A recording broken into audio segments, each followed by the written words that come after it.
There is a quiet morning train gliding through the misty outskirts of Kyoto, where a young professional sits by the window, her hands gently resting on her lap as she watches the world pass by in absolute stillness. She does not reach for her pocket, she does not frantically scroll through a glowing screen, and her mind rests in a state of profound, untouched peace before the day even begins. And somewhere on the opposite side of the globe, in a bustling western city, another person wakes up, immediately grabbing their phone from the nightstand before their eyes are even fully adjusted to the morning light. Within seconds, a heavy, invisible weight of notifications, emails, and endless feeds crashes down upon them, instantly filling their morning with an exhausting brain fog that will linger for the rest of the day. What if the stark difference between these two people has absolutely nothing to do with self-discipline, willpower, or some inherent genetic ability to focus? By the end of our time together today, you will understand exactly why your attention span feels completely broken, how you have been set up to fail, and how a quiet Japanese philosophy can instantly restore your mental clarity without any extreme restrictions. Before we move on to this brilliant and almost invisible solution, we need to talk about a poisonous idea that the modern self-improvement industry has forced upon your tired mind. Write in the comments right now how many times you have attempted a strict dopamine detox, locking your phone in a drawer for 24 hours, only to inevitably crack and spend the entire next day binge-scrolling with an immense feeling of shame. We have been sold this brutal narrative that if we cannot put our screens down, we are simply weak, lazy, and lacking in basic moral fiber. But your inability to focus for more than 5 minutes is absolutely not your fault. And your exhaustion is merely the intended result of a highly engineered system designed to harvest your precious attention. You are fighting a losing battle against thousands of brilliant engineers and billion-dollar algorithms that have transformed a simple communication tool into a deeply addictive slot machine right inside your pocket. Every time you unlock that screen to check the weather and lose an hour to random videos, you are not failing. You are simply succumbing to a psychological trap that was built to completely overpower your natural human instincts. This constant digital stimulation acts as a heavy physical weight on your nervous system, keeping your fight or flight response perpetually engaged and leaving you feeling utterly drained by noon. You think you are resting when you lie on the couch scrolling through social media, but your brain is actually running a marathon, processing thousands of disconnected images and emotional spikes that leave you with a severe dopamine hangover. But this is only the first domino in understanding how to reclaim your hijacked mind. And the answer does not lie in throwing your devices into the ocean or punishing yourself. The Japanese philosophy of Seijaku offers a profoundly different approach, translating to the beautiful concept of finding absolute stillness and tranquility right in the midst of overwhelming chaos. Seijaku teaches us that you do not need to retreat to a secluded mountain monastery to find peace. You simply need to cultivate a quiet environment within the noisy world you already inhabit. Instead of the violent, aggressive approach of a complete digital detox, which only creates more friction and anxiety, this philosophy encourages a gentle, almost unnoticeable restructuring of your everyday digital environment. The core principle of essentialism plays a massive role here, reminding us that the solution is never about adding a new application to block other applications or creating complex tracking systems to monitor your screen time. True liberation comes from the quiet act of subtraction, from systematically removing the digital noise until your phone returns to being a mute, functional tool rather than an emotional slot machine. Think about how a casino is meticulously designed with bright, flashing colors and unpredictable rewards to keep you hypnotized and totally disconnected from the passage of time. Your smartphone uses the exact same psychology, utilizing vibrant red notification badges and infinite scrolling mechanics to keep your dopamine receptors constantly inflamed and desperate for the next hit. The most immediate and invisible way to dismantle this trap is to quietly drain the color from your digital world, turning your screen to a permanent grayscale mode.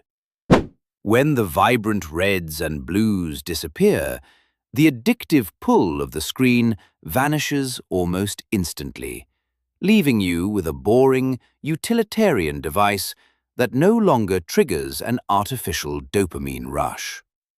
It is incredible how quickly the heavy urge to endlessly scroll dissipates when the visual stimulation is removed, allowing your tired brain to finally take a long, deep breath. You will quietly notice that you only pick up your device when you have a specific, intentional purpose, rather than reaching for it as a reflexive pacifier every time you feel a hint of boredom. And here something else happens, something that almost no one talks about when discussing screen time and modern mental health. We have developed a terrifying intolerance to simple boredom, treating empty moments as a disease that must be instantly cured with a quick hit of digital entertainment. In traditional Japanese aesthetics, there is a vital concept known as ma, which represents the negative space, the pause, or the essential emptiness between things. Just as beautiful music cannot exist without the silent pauses between the notes, your mind cannot function properly without the quiet, empty spaces between your thoughts and activities. When you pull out your phone while waiting in line, sitting on a bus, or waiting for water to boil, you are actively destroying the precious negative space that your brain desperately needs to process information and regulate emotions. This relentless destruction of mental emptiness is precisely what creates that heavy, suffocating brain fog, because your mind is never given a single moment to quietly digest the overwhelming amount of data it consumes. If this realization has already shifted your perspective and lifted the heavy burden of guilt you have been carrying regarding your focus, subscribe to this channel so you do not miss the next invisible habits we will explore. We will continue to dismantle these toxic modern systems together, quietly rebuilding a life of deep intention and unwavering mental clarity.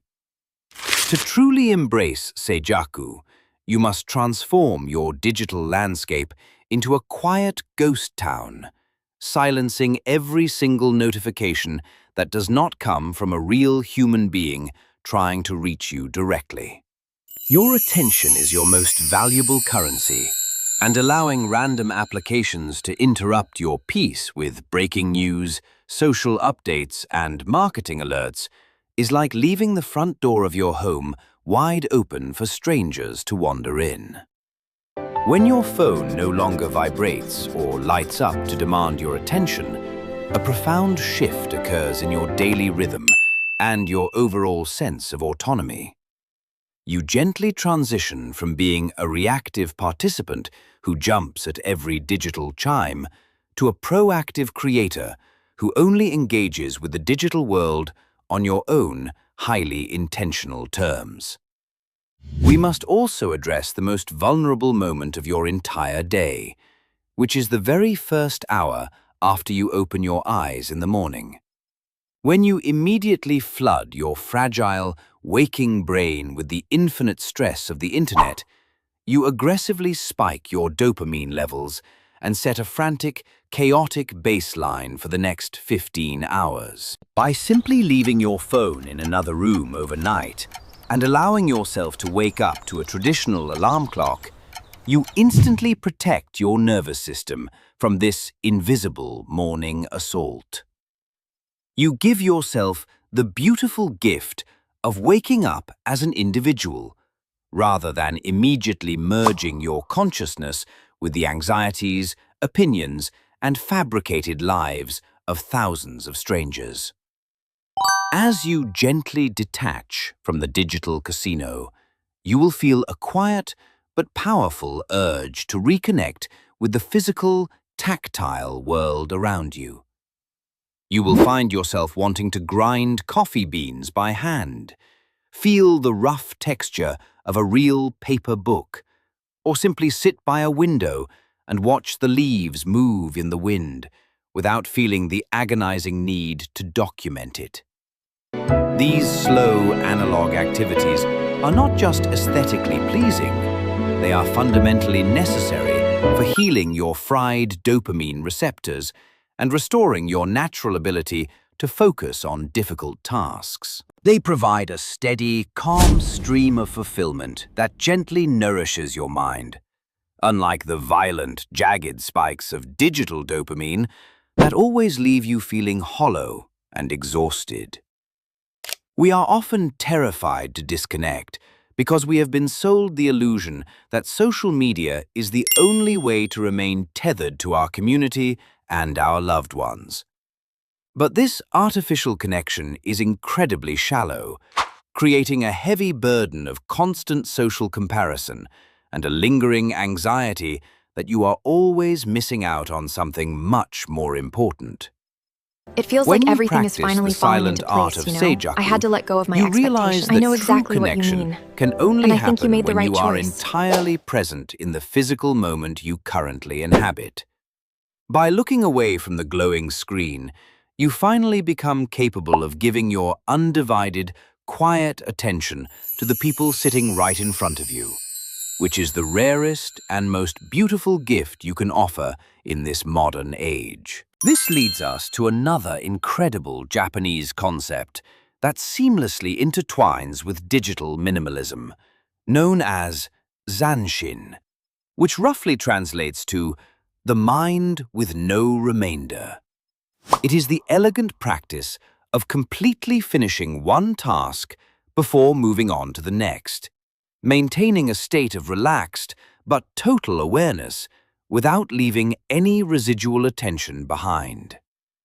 The modern world demands that we keep 50 metaphorical tabs open in our brains at all times, answering emails while watching videos and listening to podcasts simultaneously. This fractured state of constant partial attention is what makes you feel like you have worked a grueling 12-hour shift, even if you have only been sitting on your couch for 2 hours.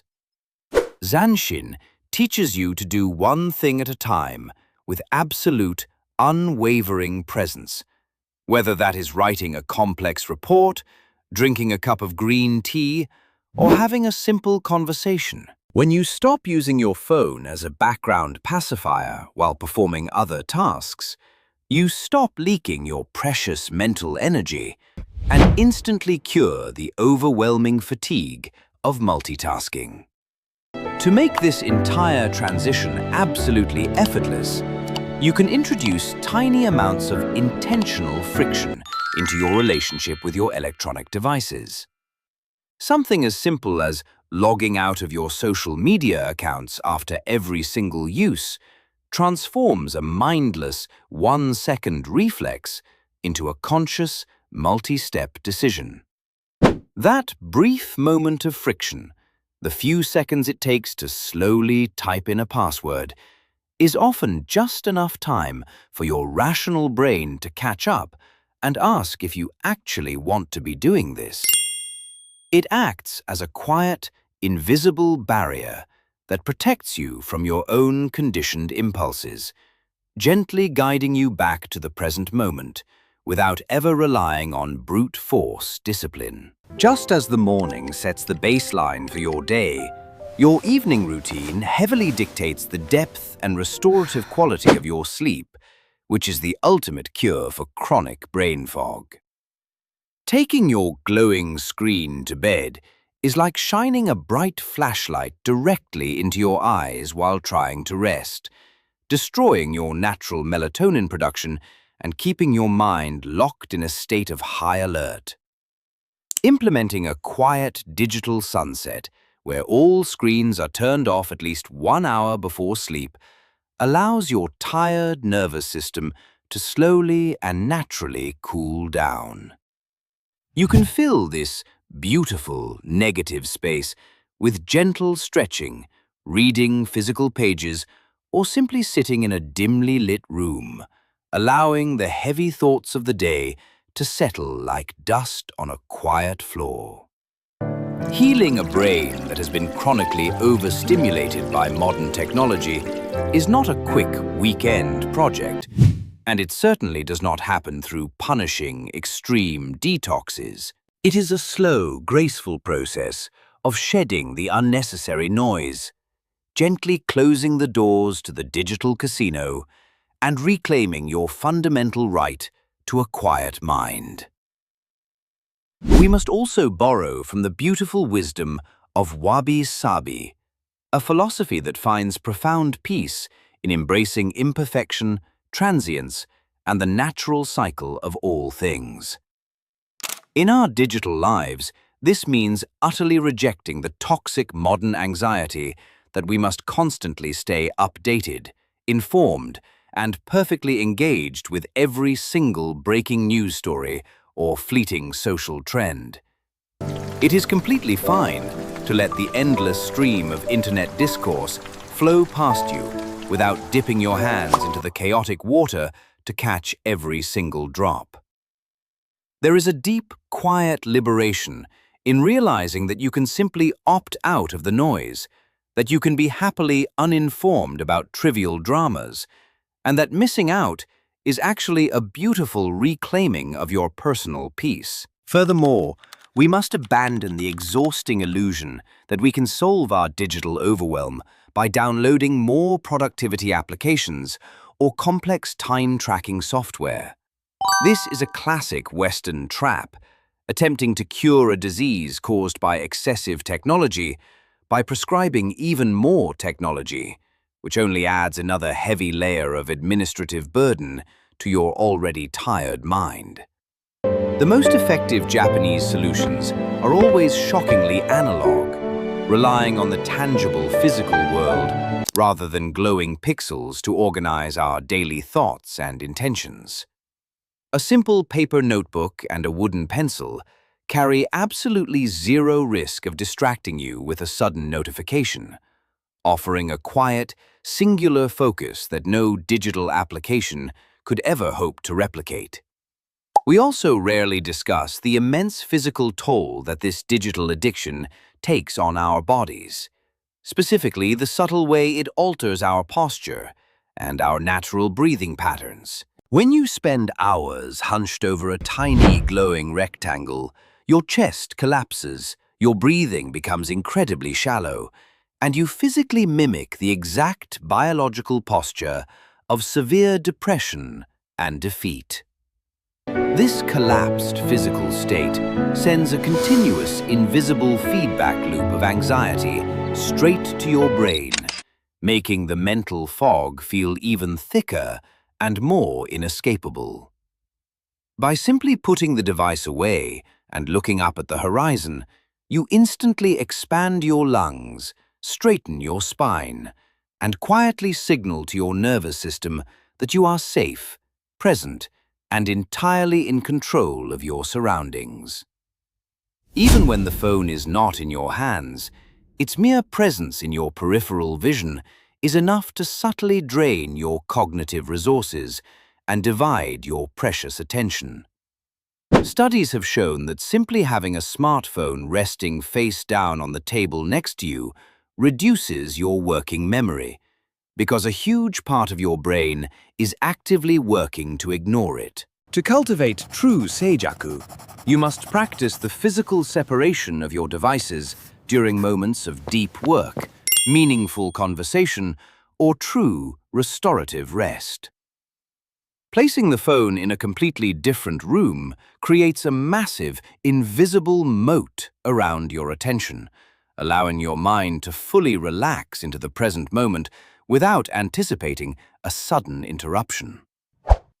As weeks pass with these quiet, frictionless boundaries in place, a miraculous biological healing begins to occur within the exhausted dopamine receptors of your brain.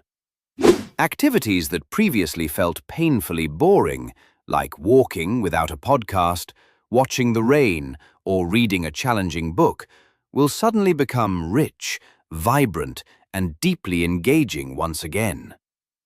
You are not forcing yourself to become a different person. You are simply returning to your factory settings, stripping away the artificial numbing agents that prevented you from feeling the quiet joy of existence. The world has not changed, but your capacity to deeply experience it has been profoundly restored, completely lifting the heavy veil of apathy that the digital casino had draped over your eyes.